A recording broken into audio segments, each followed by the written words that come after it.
Now, when we say window seat, this is what we're talking about. An open-air view of the most famous mountain in the entire Rocky Mountain range aboard one of the most famous trains in the entire world. You are now on the longest and highest cog railway in the world.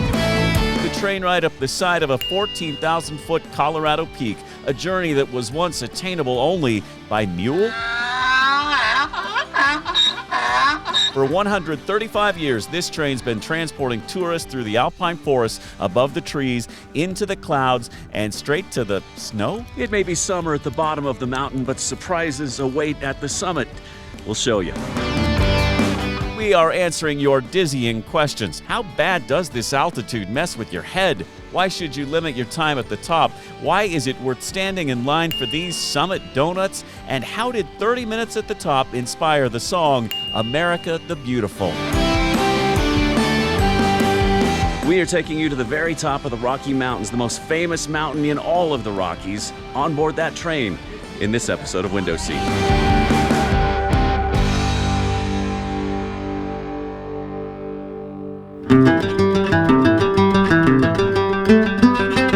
What is it about the lure of the mountains, man's desire to reach the zenith, the pinnacle, the peak of all creation? The mountains are calling and I must go. And so I did, to the cool little town of Manitou Springs, Colorado, propped right at the base of the 14,115-foot Pikes Peak, that mountain of folklore and pop culture. And how? Pikes Peak was a f***ing pimple then, wasn't it? That mountain I will be standing atop just moments from now, thanks to a little engine that could. Here's your car number. I'm standing at car number 1 here in the front. Car number 2 is right next door. And this ain't just any old train. This is the Broadmoor, Manitou, and Pikes Peak Cog Railway. For well over a century, it's been carting curiosity seekers to the top of them thar hills.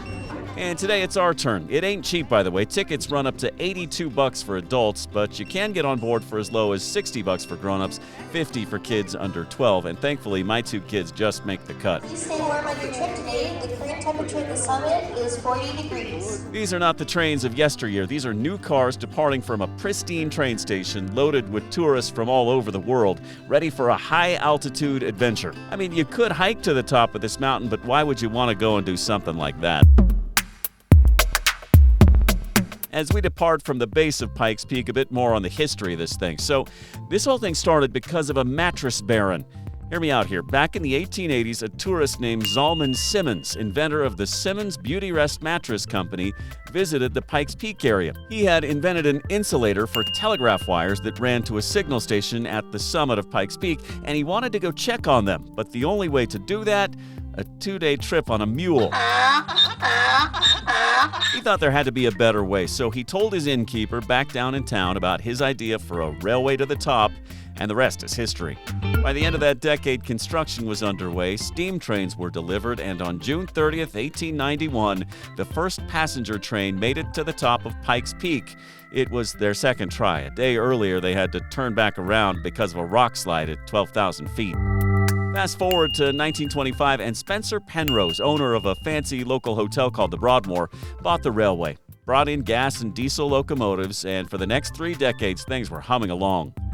In the 1960s, they streamlined the train cars, testing them out in Switzerland before delivering them to Colorado, and pretty soon there were more people and more trains. In 2018, they actually had to shut down the train after an evaluation of the infrastructure and equipment, but it is back open today, buzzing to the top of a 14er and wowing crowds of tourists by the trainload. Now, as you climb the side of Colorado's most famous mountain, you want to keep your eyes peeled, not just for the beautiful panoramas out each window, but also for the wildlife. You could see bighorn sheep, elk, yellow-bellied marmots, deer, pikas. This is the great outdoors after all, and you are right here out in the middle of it.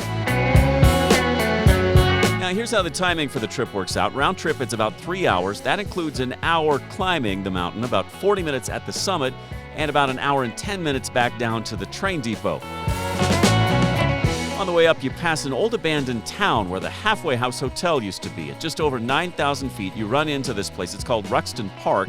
This is what it used to look like. The guy who lived here used to give coffee and donuts to hikers brave enough to take on the mountain.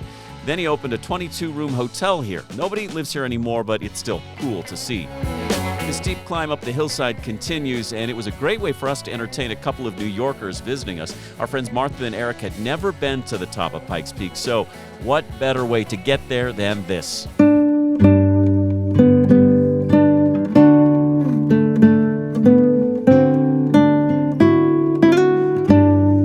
And as we turn a corner and approach treeline, the view reveals sweeping forest vistas and rolling mountains that go on for miles. And suddenly it's pretty clear how these views inspired one of the most iconic songs in American history.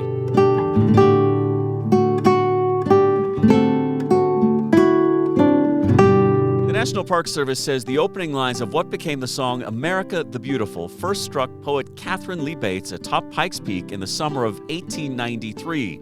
She taught English Lit back in Massachusetts, but had gone to lecture at a school in Colorado Springs, and she took a wagon more than 14,000 feet to this mountaintop, where inspiration struck.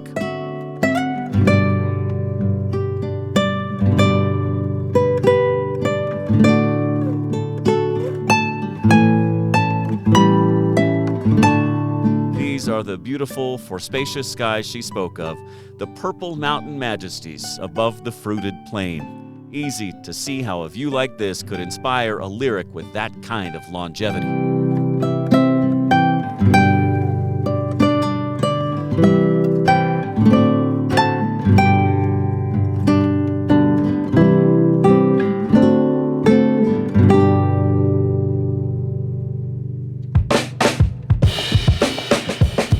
Now above treeline, we can see the paved road that snakes its way to the mountain summit. That's right, you can drive this route too, but it's not for the faint of heart or stomach. It's a 19-mile road with 156 turns, including lots of hairpins, many without guardrails. So be warned, and better yet, just take the train. You'll arrive in one piece, just as we did minutes later when we reached the visitor center and took a gaze at the mesmerizing 360-degree views of these Colorado mountains.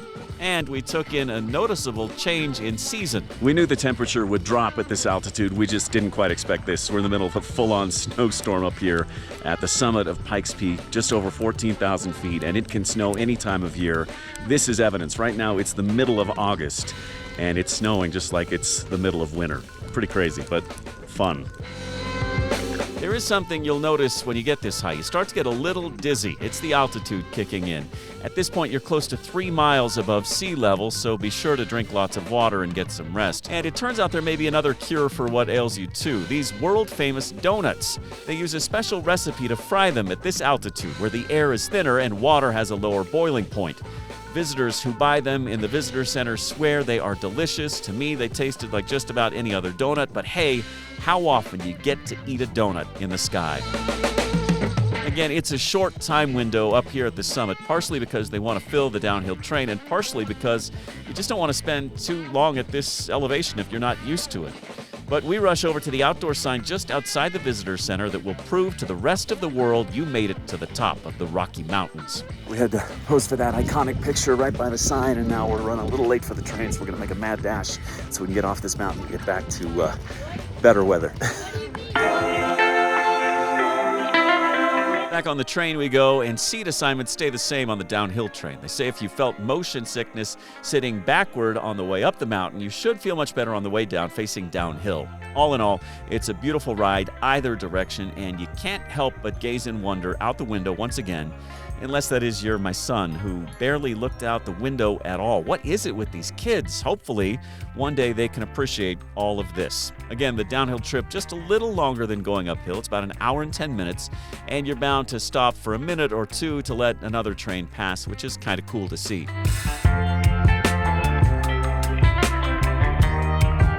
So again, 3 hours round trip total, and as for the question, is it worth it? The answer is a resounding yes. A little pricey, but a lot less scary than the highway to the top, a lot easier than hiking, and a beautiful way to take in the very place that inspired the song, America the Beautiful.